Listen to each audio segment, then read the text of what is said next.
চলো আমি তাড়াতাড়ি করছি, একটু কাজে নিয়ে যাবো, ওই জন্য উনুনটা ধরা দিলাম। এই যে এখানে ভাতের ডেক বসাই দিলাম, এখন চাল ধুয়ে দিব। তাড়াতাড়ি করছি, চাল এই যে এখন চালে জল দিচ্ছি, গরম জল। চালটা যেন ভালোভাবে পরিষ্কারভাবে ধোয়া হবে।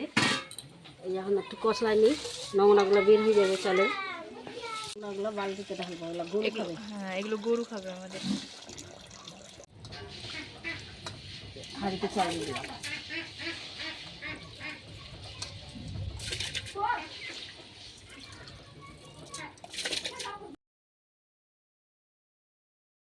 সরি বন্ধুরা, অনেক চিৎকার চেঁচামেচি হচ্ছিলো আশেপাশে, ওই জন্যে আমি ভয়েস দিতে বাধ্য হলাম। তো কালকে তো তোমরা অনেকেই দেখেছো আমরা পুকুরে গুঞ্জুর মারতে গেছিলাম, আমরা সবাই মিলে গিয়েছিলাম। তো ওইটাই আজকে রান্না হবে। তো মা ওই জন্য পেঁয়াজটা কেটে নিচ্ছে কুচি কুচি করে, তার সাথে আদাও কেটেছে আর রসুনও কাটবে একটু পরে। তো কার কার খেতে ভালো লাগে গুঞ্জুর অবশ্যই জানাও। আমরা পুকুরে এইভাবে মেরে মেরে সবাই বাড়ি নিয়ে আসি আর বানিয়ে খাই। তোমরাও নিশ্চয়ই এরকম করো। এই গ্রামে থাকলে এরকমই হয়। আমাদের ভিডিও কার কার ভালো লাগে অবশ্যই জানাবে, কমেন্ট করবে অবশ্যই। আর তোমরা কী ধরনের ভিডিও দেখতে চাইছো সেটাও আমাদেরকে অবশ্যই জানাবে। তোমাদের মতো আমরা তোমাদের মত অনুযায়ী আমরা ভিডিও করতে আর কি চেষ্টা করব। তো আমাদের এখানে মা সব কিছু কেটে নিয়েছে, এখানে এখন শিলে মশলা বাটা হবে। এই মিক্সচারে বেশি মশলা বাটা হয় না, আমাদের এই শিলেই বেশি মশলা বাটা হয়, যেহেতু শিলে মশলাটা ভালো মতো বাটা হয়।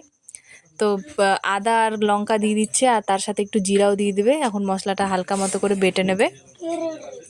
মশলাটা ভালো করে মা বেটে নেবে তাড়াতাড়ি করে। আদাটাকে ভালো করে আগে থেতলিয়ে নিচ্ছে, নাহলে আদাটা ভালো করে মিক্স হবে না।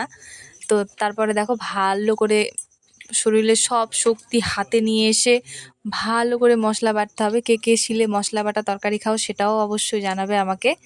তো মা আস্তে আস্তে মশলা বাটা হয়ে গেছে, আর সবার লাস্টে রসুন আর পেঁয়াজ দিয়েছে।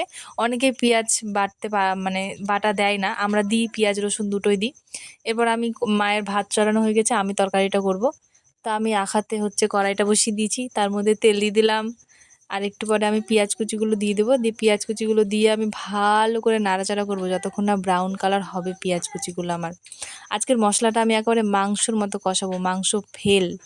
এই মশলা যত কষাবো তত গুঞ্জুরের তরকারি বেশি টেস্ট হবে। তো মশলাটাকে আমি ভালো মতো করে দিয়ে দিচ্ছিলাম। এখন মশলাটা দিয়ে আমি একটু নাড়াচাড়া করে নেব। তারপরে আমি পরিমাণ মতো এর মধ্যে হলুদ দিয়ে ভালো করে আরও নাড়াচাড়া করব, যেন মশলাটা আমার ভালো করে কষানো হয়। আর মশলা থেকে যখনই একটু হালকা মতো তেল ছেড়ে আসবে তখন আমি আলুগুলো দিয়ে দেবো। তোমরা তো প্রথমেই দেখেছিলো যে আলুগুলো প্রেসারে সিদ্ধ করতে দেওয়া হয়েছিল। তো প্রেসারে সিদ্ধ করা হয়ে গেলে আলুগুলো আমি এখন দিয়ে দেবো। আলুগুলোকে ভালো করে আমি থেতলিয়ে নেবো, ভালো করে মশলার সাথে মিশিয়ে নেবো ছল্লিটা দিয়ে। তোমরা দেখতেই পাচ্ছ আমি কীভাবে মেশাচ্ছি।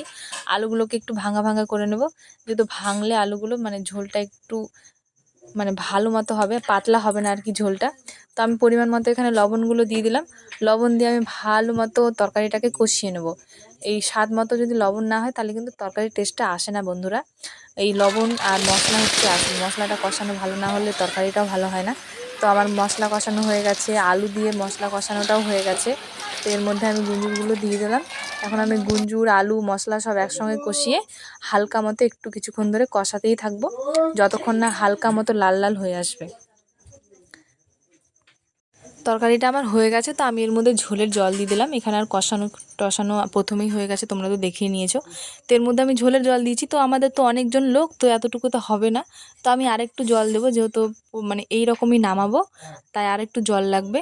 তাই আমি আরেকটু জল দিয়ে দেবো। তো তরকারিটা কেমন হলো সবাই একটু জানাবে। আমি অবশ্য ভালো রান্না করতে পারি না, তাও করলাম আজকে, একটু ইচ্ছে হলো রান্নাটা করার। আসলে গুঞ্জুরটা খেতে খুব ভালোবাসি, তো তাই একটু মনে হলো যে নিজে থেকে একটু করি তো কেমন হয় রান্নাটা আর কি। তো এদিকে আমার ঝোল হালকা মতো ফুটতে শুরু করে দিয়েছে। দেখো তরকারির কালারটা কত সুন্দর এসছে, আর গুঞ্জুরগুলো দেখতেও এখনই আমার তো বলতে বলতে জিভে জল আসছে, খেতে এত টেস্ট হয়েছিল। সবার লাস্টে আমি জিরার গুঁড়ো দিয়ে দিয়েছিলাম, জিরার গুঁড়ো দিলে তরকারি একটু বেশি টেস্ট হয়। তারপরে আমার তরকারিটা হয়ে গেছে, দেখো আমি নামিয়ে নিলাম। তো রেসিপিটা কার কার ভালো লাগলো অবশ্যই তোমরা বাড়িতে ট্রাই করতে পারো। আর দেখা হবে পরের একটি ভিডিওতে। তো এইভাবে পাশে থেকো আমাদের। তো আজকের জন্য এটুকুই। ভালো লাগলে লাইক করে দেবে, কমেন্ট করে দেবে আর সাবস্ক্রাইব করে দেবে। তো আজকের জন্য টাটা।